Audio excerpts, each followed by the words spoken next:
The eviction notice was pink. That's the detail Margaret Elaine Sutton would remember for the rest of her life. Not the cold January wind that whistled through the cracked window of apartment 4B. Not the sound of her neighbor's television bleeding through paper-thin walls. Not even the way her hand shook as she read the words printed in bold black type at the top of the page. Notice to vacate. But the color. Pink. Like a birthday card. Like a little girl's bedroom. Like something that should have meant something soft and kind. Maggie, everyone who loved her called her Maggie, sat down on the edge of her mattress, the one that was pushed against the wall because the bed frame had broken 2 years ago and she hadn't been able to afford a new one. She was 47 years old. She had worked her entire adult life. She had raised 2 children, buried a husband, survived breast cancer at 42, and rebuilt herself piece by piece after every single storm that life had thrown at her. And now she was holding a pink piece of paper that told her she had 30 days to get out. Outside, the city of Knoxville, Tennessee was waking up. She could hear the garbage trucks making their rounds on Maple Street. A dog was barking somewhere in the distance. A car alarm went off and then silenced itself. The world was moving forward with total indifference, the way it always does, and Maggie sat very still on her broken mattress and tried to figure out what she was going to do next. She had $312 in her checking account. She had a 2009 Honda Civic with a check engine light that had been on for 8 months. She had a storage unit on the edge of town that held what remained of her former life. Photo albums, her late husband Gerald's tools, a quilt her mother had sewn by hand, boxes of Christmas ornaments she hadn't been able to bring herself to throw away. She had a phone with a cracked screen and a prepaid plan she renewed every month. And she had, somewhere in the back of her closet, a gray wool coat that had belonged to her grandmother. What she did not have, a family who could take her in. Her son, Derek, was 23 and living in a 1-bedroom apartment in Nashville with his girlfriend. Her daughter, Cassie, was 21 and a full-time college student in Atlanta. Her older sister, Donna, had her own problems. 3 kids, a house in foreclosure, a husband who'd been laid off twice in 4 years. Her mother had passed away 6 years ago. Her father had never been in the picture. What she did not have, a job. She had been working as an administrative assistant at a commercial real estate firm for 11 years when the company was acquired by a larger firm based in Chicago. The new ownership had restructured. Maggie's position had been eliminated. That was 8 months ago. She had been on unemployment for 6 of those months, applying for jobs every day, getting interviews sometimes, getting offers never. She was overqualified for some positions and not the right fit for others.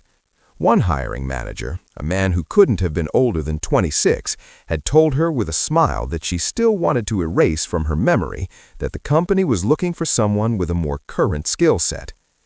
She had done everything right.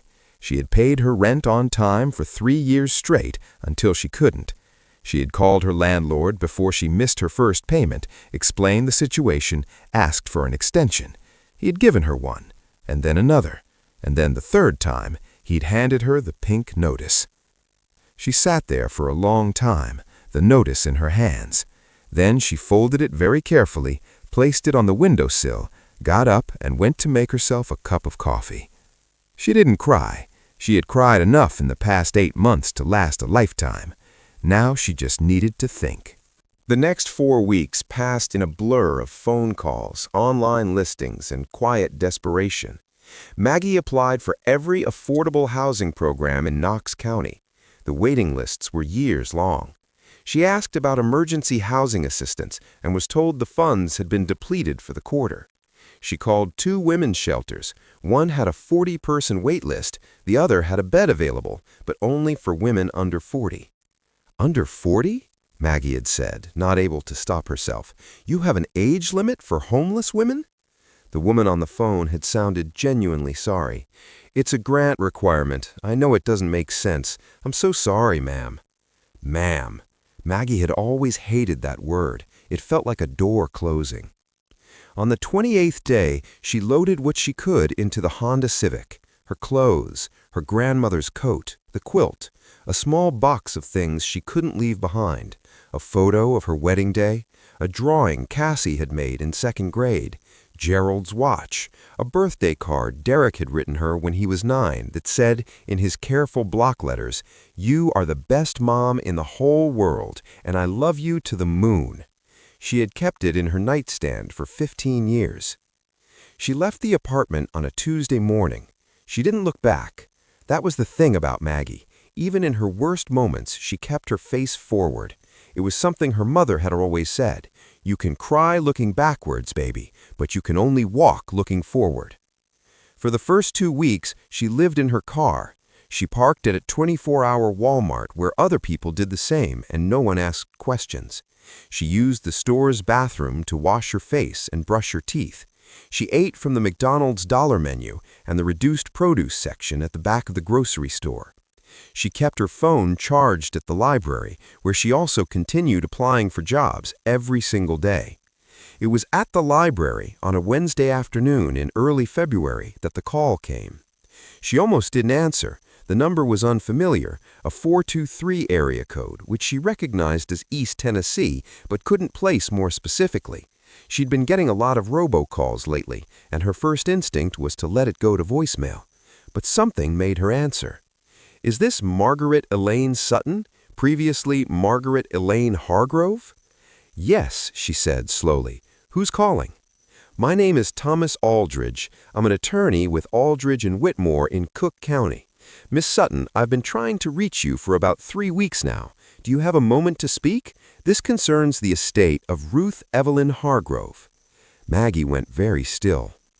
Ruth Evelyn Hargrove, Great Aunt Ruth, her mother's aunt, the woman who had lived alone in the mountains of Cooke County for as long as Maggie could remember, who had come to family gatherings once every several years, smelling of wood smoke and pine needles and something faintly wild, who had strong opinions about weather patterns and soft opinions about most everything else, who sent Maggie a birthday card every single year until Maggie was grown, and then inexplicably kept sending them, even when Maggie sometimes forgot to send one back, who had died, Maggie had learned through a cousin's Facebook post, in December.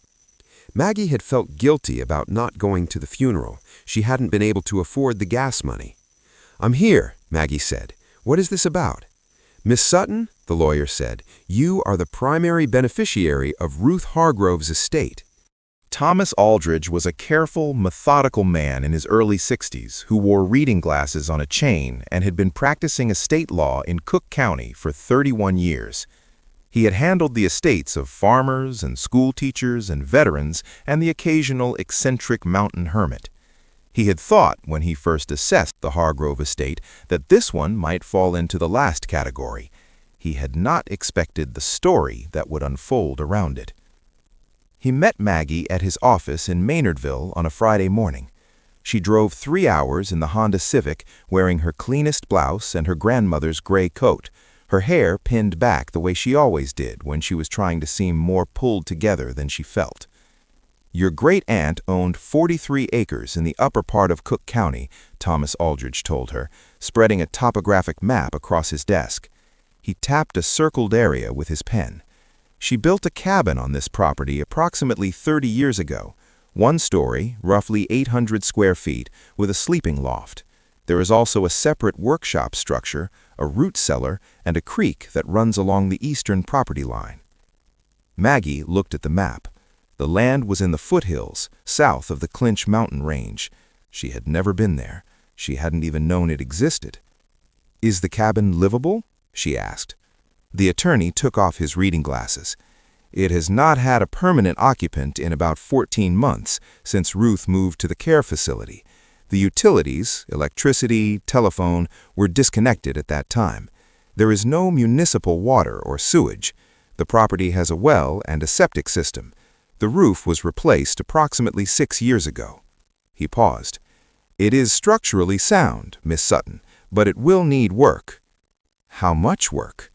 That's difficult to say without an inspection. The wood stove and chimney will certainly need to be checked. The well pump may need replacement.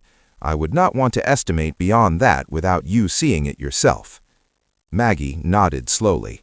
"What about the financial situation? Is there debt against the property?" Thomas Aldridge allowed himself a small smile. "Ruth Hargrove paid off this property in 1997. There is no mortgage, no lien of any kind. The property taxes are current." He slid a document across the desk. "She also had a small savings account, just over $11,000, which passes to you as well." $11,000, 43 acres, a debt-free cabin in the mountains. Maggie sat in Thomas Aldridge's office and felt something she hadn't felt in so long that it took her a moment to identify it. Hope.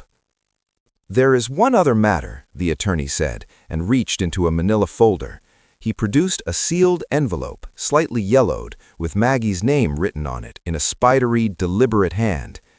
"Ruth left this for you specifically. She said you would know what it meant." Maggie turned the envelope over in her hands. The writing looked like her mother's handwriting, the same slightly left-leaning cursive. She hadn't seen her great-aunt's handwriting in years, had forgotten how similar it was. She waited until she was back in her car, parked in the lot of a gas station 2 blocks from the attorney's office, to open it. Inside was a single sheet of lined notebook paper. The letter was dated 3 months before Ruth's death. It read, "Dear Maggie, if you're reading this, then I am gone, and Tom Aldridge has done his job. I want you to know some things. First, I know about the hard years. Your mother told me before she passed, and I have been paying attention since. I know about Gerald. I know you had cancer, and you fought it, and you won. I know things have gotten hard again lately, and I want you to know that I see you, and that hard times are not a reflection of your worth. They are just weather. Second, the land is yours now, and it is paid for, and no one can take it from you. I want you to understand what that means, because I didn't understand when I was your age, and it took me a long time to learn. When land is yours and it is paid for, you are free. You don't have to stay, but you can, and there is power in knowing that. Third, the cabin needs work. There are tools in the workshop. I left instructions for everything in a blue binder on the kitchen shelf. I was a good teacher, and I believe you are a good learner. Fourth and last, the creek has excellent fishing. Gerald would have liked it, I think. I hope the mountains are good to you the way they were good to me. With love, Ruth." She drove to the property the same afternoon.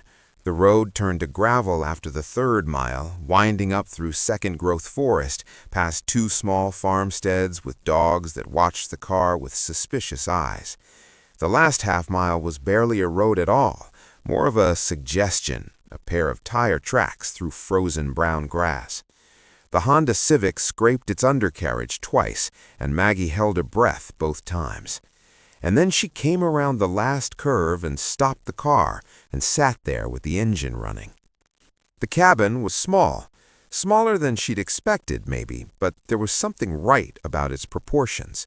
The low-pitched roof, the covered porch that ran the full width of the front, the way it sat in the small clearing as if it had grown there rather than been built. The logs were dark with age and weather. The windows were dusty. The porch railing had one broken spindle. A bird had nested in the gap between the porch ceiling and the wall, and the nest was still there, abandoned for winter.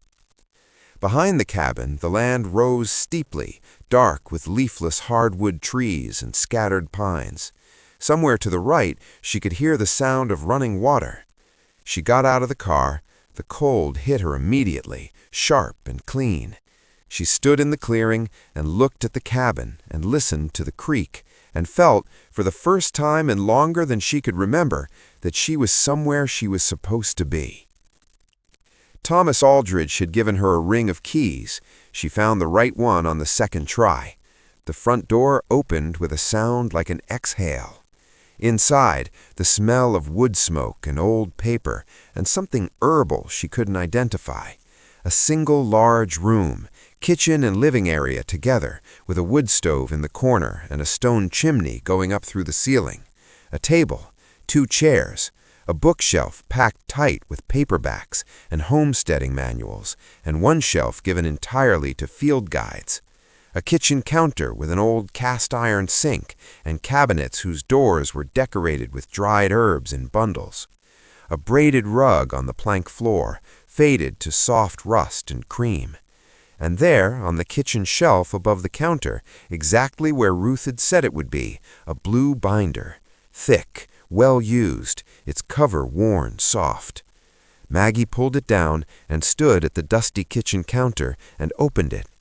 The first page said, in Ruth's careful handwriting, "Welcome home. Everything you need is here." She did not go back to Knoxville. Not that day, not the next. She thought she would. She had things in storage, arrangements to make, a dozen practical concerns that needed attention. But the first night, she lit a fire in the wood stove with the instructions in the blue binder at her elbow, and she watched the light dance across the log walls, and she listened to the wind in the trees outside, and she thought, I'll just stay one more night. One more night became a week. A week became a month. The blue binder was extraordinary. Ruth Hargrove had been, in the most literal sense, a self-taught woman. Over 30 years on this land, she had documented everything. How to check the well pump pressure, how to clean the chimney, how to identify which breakers controlled which circuits, how to bank a fire to hold heat through the night, how to read the weather from the color of the sunset. There were sections on the garden, where it was, what Ruth had planted in previous years, which plants came back on their own each spring. There was a section on the creek, with a hand-drawn map of the best fishing spots and a note that said, "Rainbow trout April through June. Don't take more than you can eat." There was a section titled, "Repairs I Haven't Gotten to," which was, Maggie came to realize, a deeply honest and practical gift. Ruth had known her body was failing before she'd gone to the care facility. She'd known she wouldn't be coming back, and so she had made a list. The broken porch spindle, the sticky window in the loft, the workshop door that didn't hang quite right, the stone path from the cabin to the workshop that needed to be re-leveled. She had included notes on each repair, which tools to use, what materials to order, roughly how long it would take.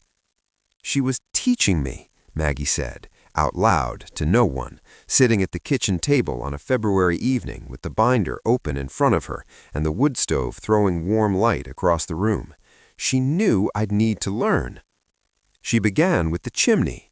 Ruth had left a chimney brush in the workshop, and the binder had a step-by-step guide, including a note that said, "Don't let anyone tell you this is hard. It's messy, not hard. Wear old clothes." Maggie wore old clothes. She got covered in soot. The chimney was clean. She learned to check the well pressure tank and recognize the sound that meant the pump was working correctly. She learned that the sticky window in the loft needed a thin strip of weather stripping on the bottom rail and not, as she'd initially assumed, an entirely new window. She rehung the workshop door herself after watching 4 YouTube videos on a borrowed Wi-Fi connection and discovering that it was, in fact, not as hard as she had feared. She called Cassie in March.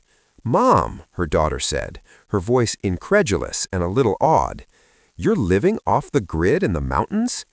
"I have electricity. I got the power reconnected. I just don't have cable." "Mom," a long pause, "are you okay?" "I am," she said, and she meant it, which was the remarkable thing. "I really am." Spring came the way it always does in the Appalachian foothills, slowly and then all at once. One day the trees were bare and the world was brown and gray, and then, almost overnight, there was green everywhere, delicate and almost electric, the particular green that only exists for about 2 weeks at the beginning of spring before it deepens into summer. Maggie found Ruth's garden plot behind the workshop, a good-sized rectangle, still defined by the raised beds her great-aunt had built from cedar planks. The soil was rich and dark, well amended over years of composting. She ordered seeds from a catalog Ruth had kept in the binder, the same catalog, she realized, marked with Ruth's penciled notes from previous years. She learned what hardening off meant and why it mattered. She learned the difference between determinate and indeterminate tomatoes. She planted pole beans and squash and kale and 3 kinds of lettuce and a long row of root vegetables. She planted herbs along the south-facing cabin wall, where Ruth's notes indicated they had always done well. She fished the creek in April, exactly as Ruth had instructed. She was not a natural fisherman. She'd only been once before, as a child, with her father, and that memory was complicated by everything else that came with it.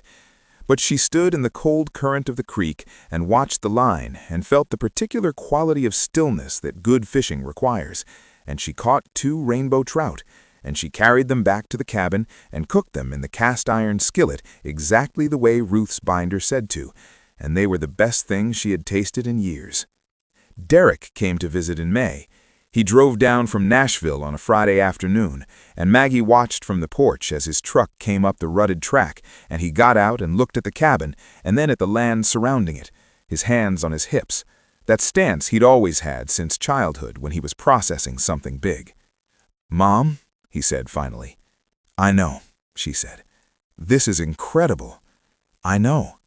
He walked around the whole property that afternoon while Maggie made dinner, and when he came back inside, he was quiet for a while in the way he got when he was genuinely moved.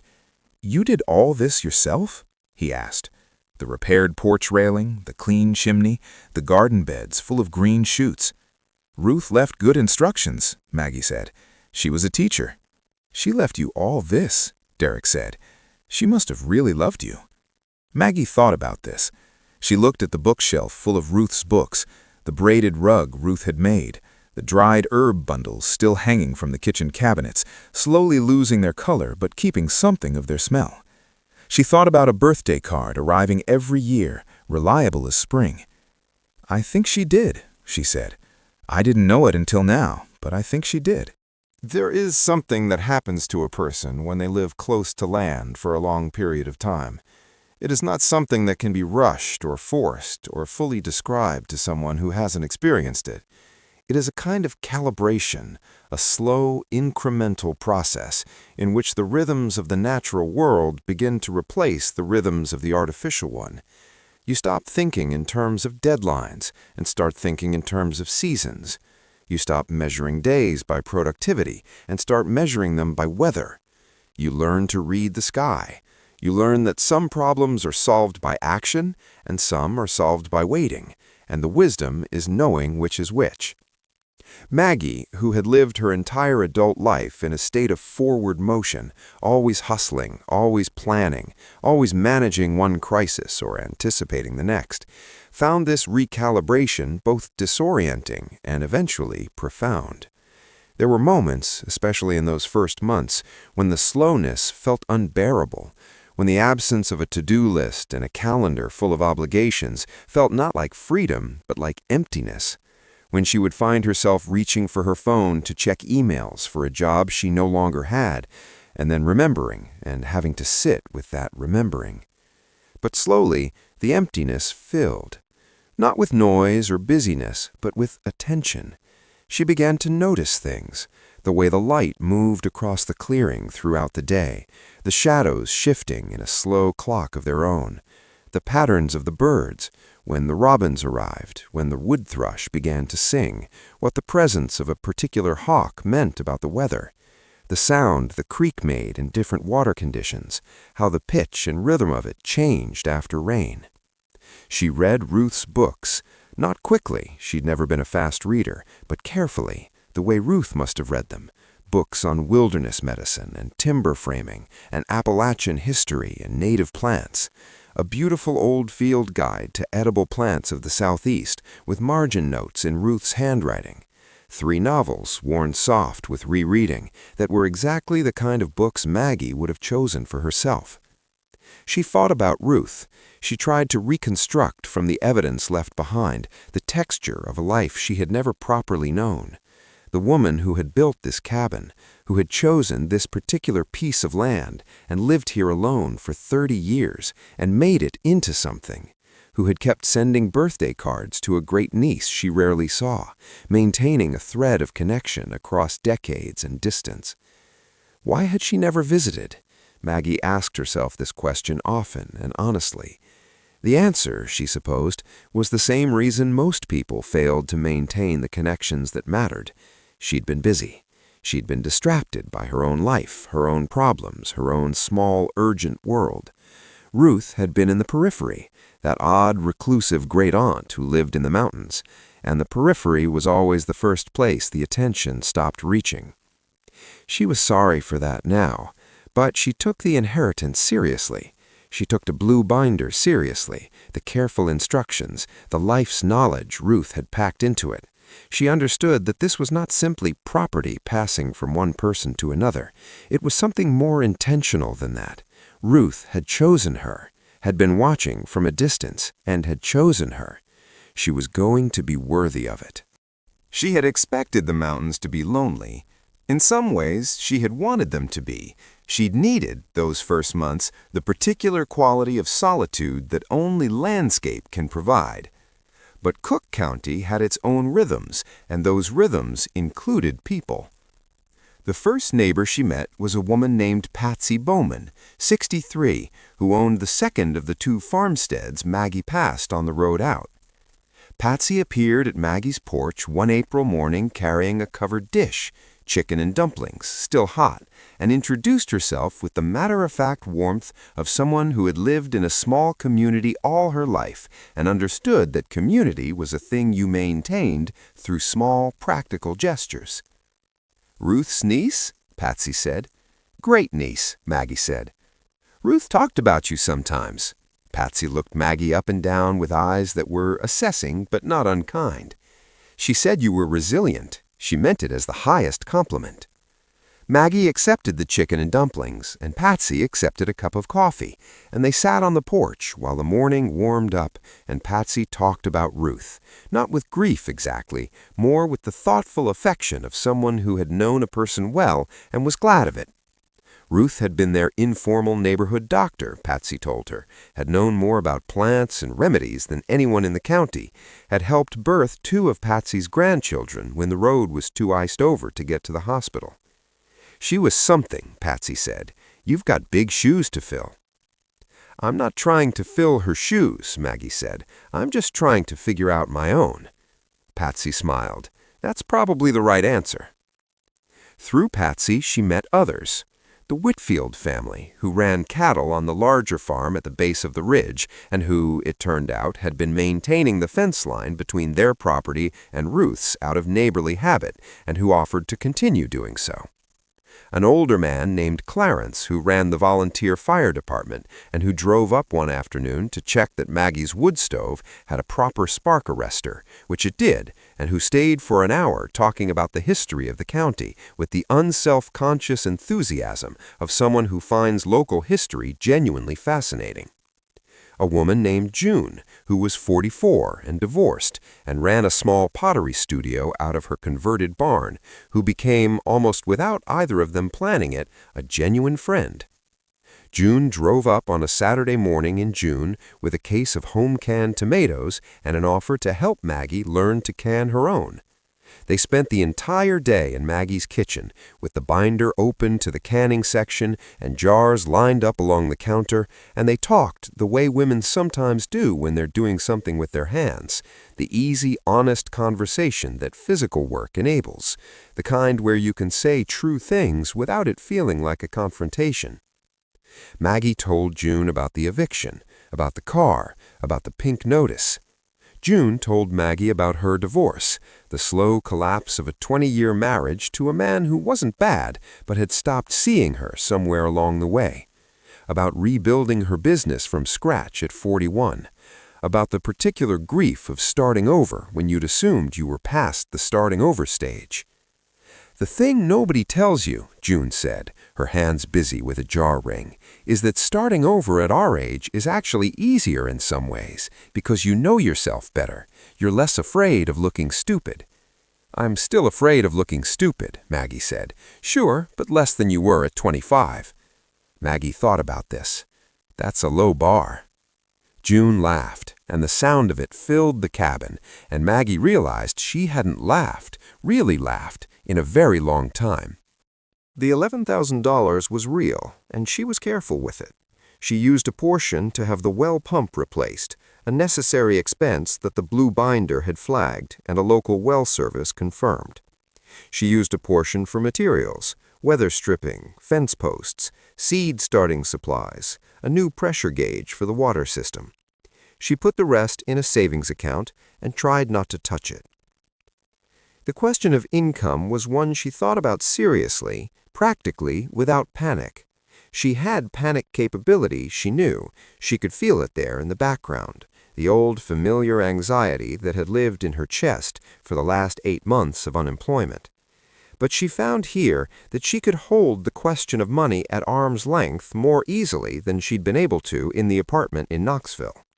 Because the difference between abundance and scarcity, she was learning, had everything to do with what you needed.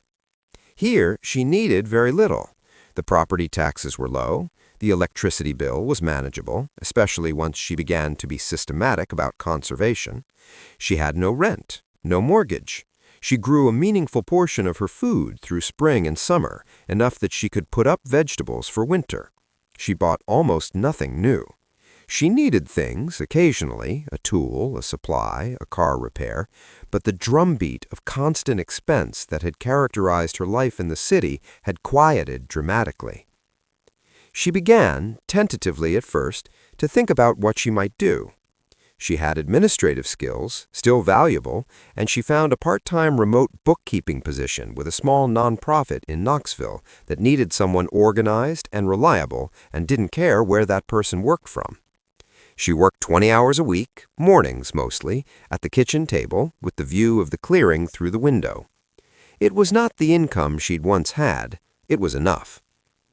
She thought about the blue binder and Ruth's encyclopedic knowledge of local plants.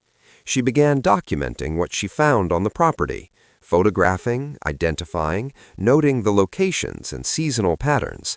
Not yet sure what she'd do with this knowledge, but finding the accumulation of it satisfying in its own right. She thought sometimes about what her former life had looked like, the commute, the fluorescent lights, the performance reviews, the sense that she was perpetually behind, perpetually not enough. She did not miss any of it.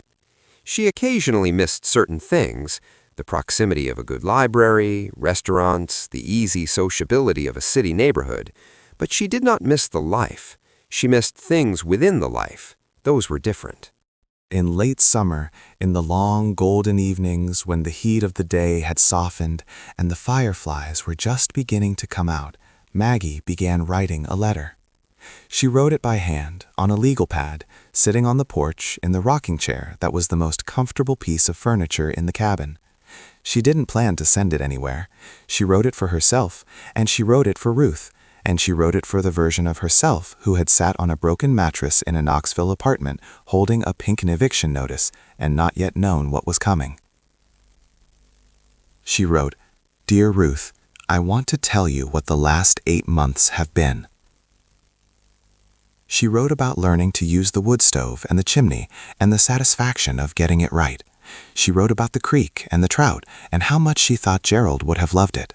She wrote about the garden and how she had made mistakes and corrected them, and how the kale had survived a late frost when everything else hadn't, and she had come to love kale for its pure, stubborn persistence in the way you love someone you've seen survive something.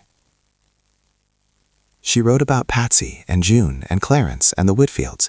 She wrote about the particular quality of human connection in a small, rooted community, how it was different from the city friendships she'd had, less immediately intimate, but somehow deeper, rooted in proximity and shared landscape in a way that felt ancient and sustaining. She wrote, "I understand now what you meant about land, about being free."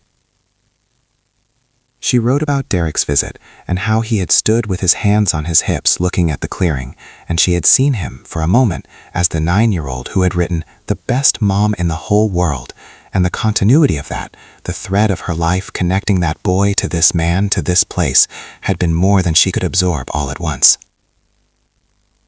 She wrote about Cassie, who had called every Sunday since February, and who had begun, in those conversations, to talk about visiting after graduation and whether there might be a way to learn the plant knowledge Ruth had had. She wrote, "I don't know what my life is yet. I don't know what it will be, For the first time in a long time, I find that I don't need to know. I'm here. The garden is growing. The creek is running. The wood stove is clean. Tonight there will be fireflies." She wrote, "I think you knew all along that I would need this. I think you watched from your distance, the way you always did, and you understood something about my life that I didn't yet understand myself. I'm not sure whether to be grateful or a little in awe of you. I'll settle for both." She wrote, "I'm sorry it took me so long to get here. I'm glad I'm here." She signed it with love and folded it and put it in an envelope and addressed it to no one and placed it in the blue binder between the section on the garden and the section on the creek. That felt right. The first anniversary of her eviction arrived without fanfare. Maggie had not kept track of the date intentionally. It came to her while she was at the kitchen table working, a Tuesday in January, cold and gray outside, wood stove warming the room. She looked up from the bookkeeping and realized that this was it. 1 year. She thought about the woman who had sat on the broken mattress in apartment 4B holding the pink notice. She tried to remember exactly what that felt like, not to punish herself, but out of a sense of obligation, a feeling that she owed it to that woman to not forget. What she remembered was the particular quality of that despair, not the loud, dramatic despair of sudden catastrophe, but the quieter kind, the exhausted despair of someone who has been fighting for a long time and is simply very, very tired, who can no longer see ahead, who has done everything they were told to do and it didn't work. She sat with that memory for a while. Then she got up and put on her coat and boots and walked out to the garden. The beds were covered with straw mulch for winter. The kale, impossibly, was still producing. She had read that kale sweetened after frost, and this was true, she had found. She pulled a few leaves, brushed the snow off them, tucked them in her coat pocket. The creek was running fast with snowmelt, a sound like continuous applause. The sky was the particular pale gray of a winter day in the mountains, the kind of gray that isn't bleak but contemplative. She had a working property, a debt-free home, a part-time income, a garden that would feed her through another season, a network of neighbors who would, she had come to believe, genuinely show up in an emergency, a friendship with June that had grown into one of the most honest and sustaining friendships she had ever had, a creek with trout in it, a shelf full of books, a wood stove that she now knew in detail how to maintain. She was not wealthy. She was not secure in the way she'd once imagined security. She had no 401k, no employer health insurance, no clear career trajectory. She had had to cobble together practical solutions for all of those things, and some of those solutions were better than others, and some of them she was still working on. But she was free. She understood now what Ruth had meant. Not free in the grand, romantic sense, not free from worry or responsibility or the inevitable difficulties of being alive, but free in the most fundamental sense. Nobody could take this from her. The roof over her head, the land under her feet. It was hers, earned and paid for and given in love. That was a kind of ground to stand on that she had never had before, and it changed everything. She stood in the winter garden for a long time, long enough that the cold began to seep through her coat, and she looked at the cabin with its wood smoke curling from the chimney, and the workshop beyond it, and the tree line beyond that, and the pale gray sky above everything, and she felt the particular peace that she had stopped believing she would ever find again. She thought, "Ruth, I've got it." She thought, "I finally got it." This is a story about a woman named Maggie. It is also a story about what an older woman saw in a younger woman across a distance of years and miles, and what she chose to do with that seeing. Ruth Hargrove did not give Maggie the cabin as an act of charity, she gave it as an act of recognition. She had watched, from her distance, in her quiet way, and she had seen someone resilient and persistent and fundamentally capable, someone who had survived things that would have broken others, someone who simply needed ground to stand on. Ruth had been that woman once too. She had come to the mountains in her 30s running from something. That part of the story Maggie would learn later from Patsy, who had known Ruth the longest. Running from a marriage that had ended badly and a city that had felt like it was made of other people's expectations. She had found the land, and the land had recalibrated her, the way land does, and she had built something from scratch and found that what she'd built was herself. She had wanted to give that to someone, and she had paid attention long enough to know who. This, Maggie came to understand, was its own kind of love, the long-range, patient, practical kind, the kind that says, I see you. I see what you will need. I am going to make sure you have it. The kind that plants a seed decades before the harvest. She would pass it on. She wasn't sure yet exactly how. Maybe through teaching, through the plant knowledge she was slowly accumulating, through the door that was always open to June's teenage daughters, who sometimes came up on weekends and sat on the porch and talked to Maggie the way young women sometimes talk to women who aren't their mothers, honestly, without the complicated weight of that particular relationship. She would watch for someone who needed ground to stand on. She would pay attention the way Ruth had, and when the time came, she would make sure the things she'd been given didn't stop with her. That was the real inheritance. Not the land, not the cabin, not the $11,000 or the well or the root cellar or the creek with its trout. It was the understanding that some debts are paid forward, not back. That the chain of women seeing other women and lifting them and saying, "Here, I made this for you," that chain was long and it was strong, and it was one of the most important things in the world. Maggie sat on her porch in the summer evenings, watching the fireflies, and felt the weight and the privilege of it. She was ready.